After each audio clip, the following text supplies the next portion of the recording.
This is my little video review of the Boatworld 295 Kaboat, retailing at around £600. I managed to pick this one up second-hand for £300. I did go on a forum, Boatworld forum on Facebook, and a lot of people said for a very little extra money you can pick up a 365, which I am starting to feel may have been a bit better for the amount of space. I can show you how much room we have in here. So the second person would sit here. I've got the seats from Boatworld at I think £27 delivered or something like that. I'm sitting on one here. I matched it with a maximum horsepower 6 horsepower 4-stroke Suzuki. Nice engine. You can lay it down either side. We're going along at tick over now. My first impressions were, God, it is small. However, it does mean it packs down to a very small size. It is very light to carry, only I think 24 kilos, with the outboard being 25 kilos. Very light bit of kit. Obviously, there's the inflatable floor, which makes the whole process extremely easy to transport and put together. You can usually put this together in about 15 minutes.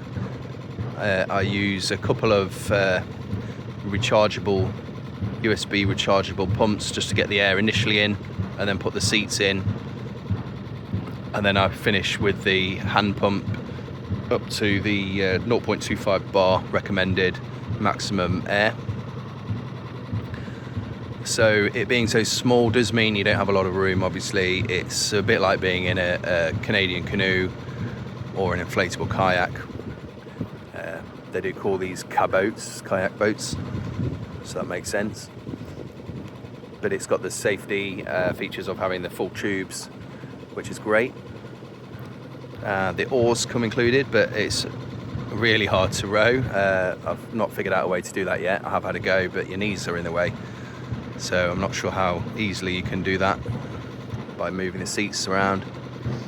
But with the motor, the maximum 6 horsepower, unfortunately, does not get the boat on the plane, even when you're on your own. Maybe it's my weight, I'm probably 90 kilos, which is a shame because I have spent quite a lot of money on the engine and quite a lot of time running it in, and yet you can't get on the plane. This is currently at tick over. This is the speed for starting the engine with the little logo on the choke. I see quite high revs, but you do get some really good speed. But this is where I would say you do not need a 6 horsepower with this size boat.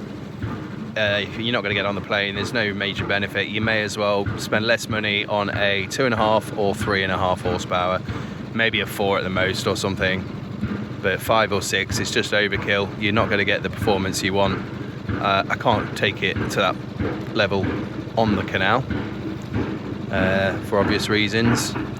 So it does cause a massive wake. So apologies for the banging. The Mercy Marina are having groundworks done for a development. That's where I've launched from today. But yeah, overall I do love the boat. Very small, easy to find a little place to moor it up on the canal. Very agile, very light and easy to maneuver, easy to pack away. Really enjoyed it. We mainly bought this so we could take it to the Norfolk Broad, so we've hired a boat and we want something to be able to go up under the low bridges and explore a bit further than the regular boats can. So yeah, I couldn't find any reviews of the 295 online, so I thought I'd just share some feedback on my experience. Sorry there's no video of it being packed away or inflated. But I think if you were considering this boat, personally I would go for the next size up, and definitely don't need a 6 horsepower engine. Thanks for watching.